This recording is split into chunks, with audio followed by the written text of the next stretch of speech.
Numbers chapter 16.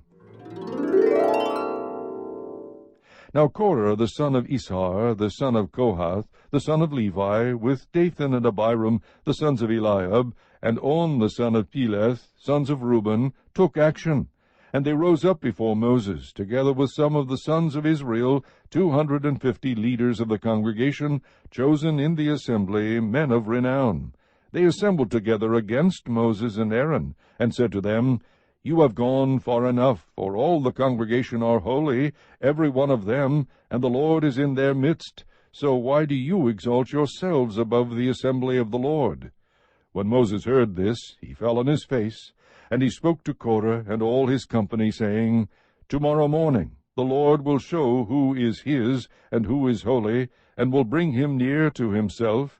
Even the one whom he will choose he will bring near to himself. Do this, take censers for yourselves, Korah and all your company, and put fire in them, and lay incense upon them in the presence of the Lord tomorrow. And the man whom the Lord chooses shall be the one who is holy. You have gone far enough, you sons of Levi. Then Moses said to Korah, Hear now, you sons of Levi, is it not enough for you that the God of Israel has separated you from the rest of the congregation of Israel, to bring you near to himself, to do the service of the tabernacle of the Lord, and to stand before the congregation to minister to them, and that he has brought you near, Korah, and all your brothers, sons of Levi, with you? And are you seeking for the priesthood also? Therefore you and all your company are gathered together against the Lord. But as for Aaron, who is he that you grumble against him? Then Moses sent a summons to Dathan and Abiram, the sons of Eliab, but they said, We will not come up. Is it not enough that you have brought us up out of a land flowing with milk and honey, to have us die in the wilderness? But you would also lord it over us. Indeed, you have not brought us into a land flowing with milk and honey, nor have you given us an inheritance of fields and vineyards. Would you put out the eyes of these men? We will not come up. Then Moses became very angry, and said to the Lord, Do not regard their offering. I have not taken a single donkey from them, nor have I done harm to any of them. Moses said to Korah, You and all your company be present before the Lord tomorrow, both you and they along with Aaron. Each of you take his fire-pan, and put incense on it, and each of you bring his censer before the Lord, 250 fire-pans. Also you and Aaron shall each bring his fire-pan. So they each took his own censer, and put fire on it, and laid incense on it, and they stood at the doorway of the tent of meeting with Moses and Aaron. Thus Korah assembled all the congregation against them at the doorway of the tent of meeting. And the glory of the Lord appeared to all the congregation. Then the Lord spoke to Moses and Aaron, saying, Separate yourselves from among this congregation, that I may consume them instantly. But they fell on their faces and said, O God, God of the spirits of all flesh, when one man sins, will you be angry with the entire congregation? Then the Lord spoke to Moses, saying, Speak to the congregation, saying, Get back from around the dwellings of Korah, Dathan, and Abiram. Then Moses arose and went to Dathan and Abiram, with the elders of Israel following him, and he spoke to the congregation, saying, Depart now from the tents of these wicked men, and touch nothing that belongs to them, or you will be swept away in all their sin. So they got back from around the dwellings of Korah, Dathan, and Abiram, and Dathan and Abiram came out and stood at the doorway of their tents, along with their wives and their sons and their little ones. Moses said, By this you shall know that the Lord has sent me to do all these deeds, for this is not my doing. If these men die the death of all men, or if they suffer the fate of all men, then the Lord has not sent me.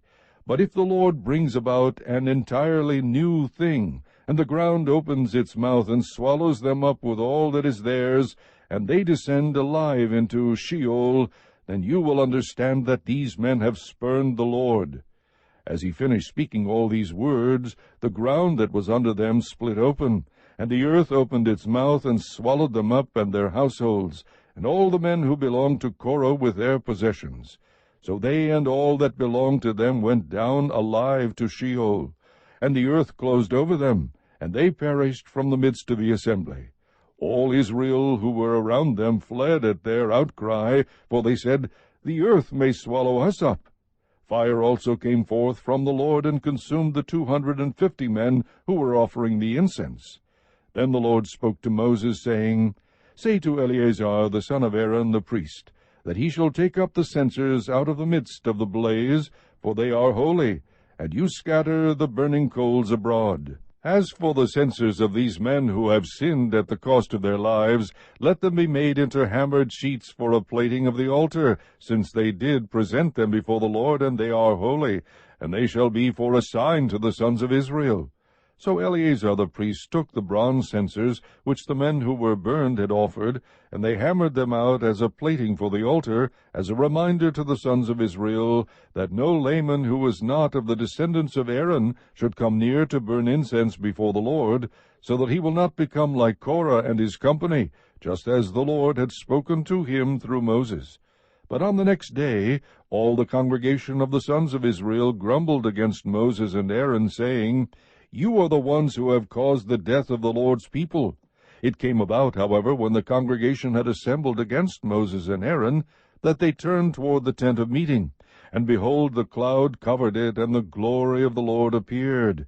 Then Moses and Aaron came to the front of the tent of meeting, and the Lord spoke to Moses, saying, Get away from among this congregation, that I may consume them instantly.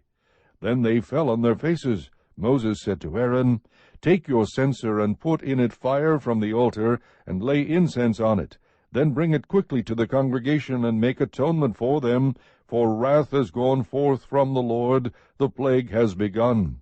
Then Aaron took it as Moses had spoken, and ran into the midst of the assembly, for behold, the plague had begun among the people. So he put on the incense, and made atonement for the people. He took his stand between the dead and the living, so that the plague was checked. But those who died by the plague were 14,700, besides those who died on account of Korah. Then Aaron returned to Moses at the doorway of the tent of meeting, for the plague had been checked. Chapter 17. Then the Lord spoke to Moses, saying, Speak to the sons of Israel, and get from them a rod for each father's household, 12 rods from all their leaders according to their fathers' households. You shall write each name on his rod, and write Aaron's name on the rod of Levi, for there is one rod for the head of each of their fathers' households. You shall then deposit them in the tent of meeting, in front of the testimony where I meet with you. It will come about that the rod of the man whom I choose will sprout. Thus I will lessen from upon myself the grumbles of the sons of Israel, who are grumbling against you. Moses therefore spoke to the sons of Israel, and all their leaders gave him a rod apiece, for each leader according to their fathers' households, 12 rods, with the rod of Aaron among their rods. So Moses deposited the rods before the Lord in the tent of the testimony.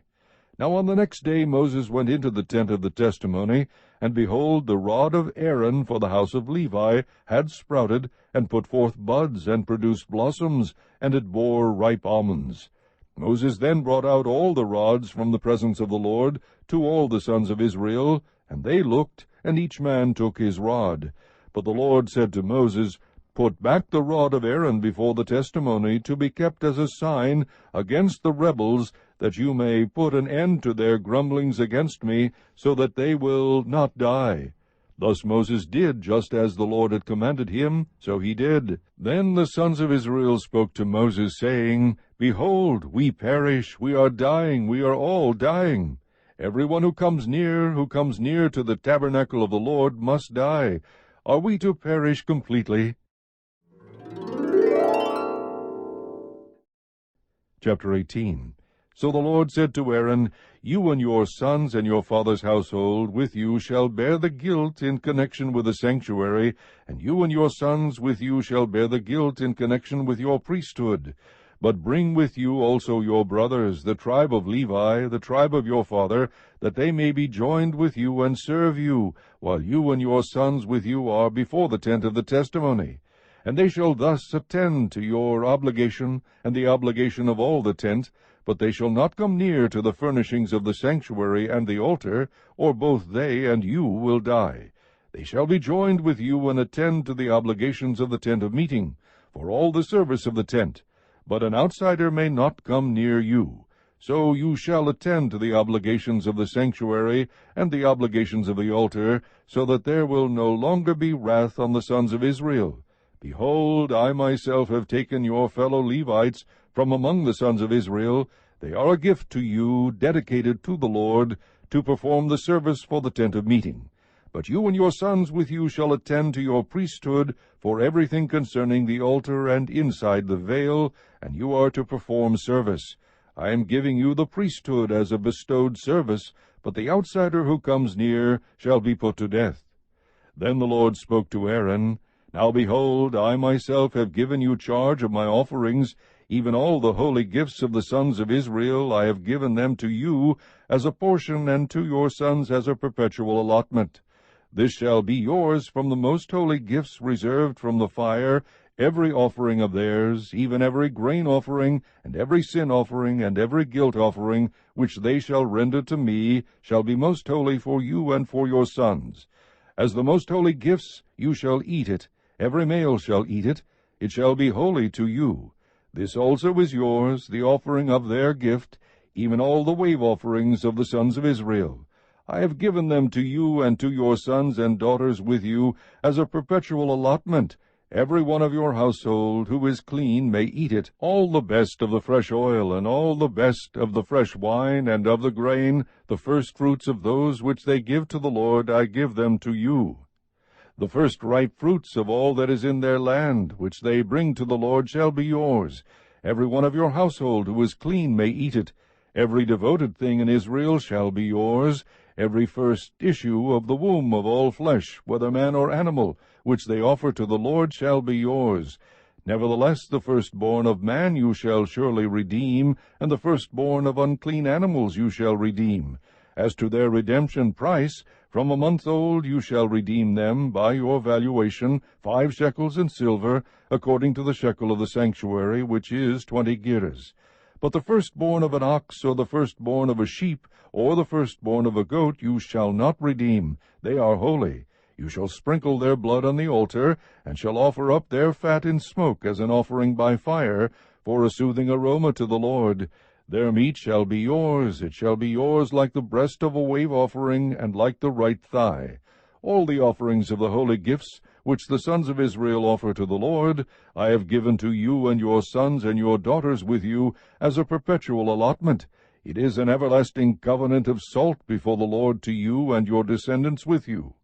Then the Lord said to Aaron, You shall have no inheritance in their land, nor own any portion among them. I am your portion, and your inheritance among the sons of Israel. To the sons of Levi, behold, I have given all the tithe in Israel for an inheritance, in return for their service which they perform, the service of the tent of meeting. The sons of Israel shall not come near the tent of meeting again, or they will bear sin and die. Only the Levites shall perform the service of the tent of meeting, and they shall bear their iniquity. It shall be a perpetual statute throughout your generations, and among the sons of Israel they shall have no inheritance. For the tithe of the sons of Israel, which they offer as an offering to the Lord, I have given to the Levites for an inheritance. Therefore I have said concerning them, They shall have no inheritance among the sons of Israel. Then the Lord spoke to Moses, saying, Moreover you shall speak to the Levites, and say to them, When you take from the sons of Israel the tithe which I have given you from them for your inheritance, then you shall present an offering from it to the Lord, a tithe of the tithe. Your offering shall be reckoned to you as the grain from the threshing floor, or the full produce from the wine vat. So you shall also present an offering to the Lord from your tithes, which you receive from the sons of Israel, and from it you shall give the Lord's offering to Aaron the priest. Out of all your gifts you shall present every offering due to the Lord, from all the best of them, the sacred part from them. You shall say to them, When you have offered from it the best of it, then the rest shall be reckoned to the Levites as the product of the threshing floor, and as the product of the wine vat. You may eat it anywhere, you and your households, for it is your compensation in return for your service in the tent of meeting. You will bear no sin by reason of it when you have offered the best of it. But you shall not profane the sacred gifts of the sons of Israel, or you will die.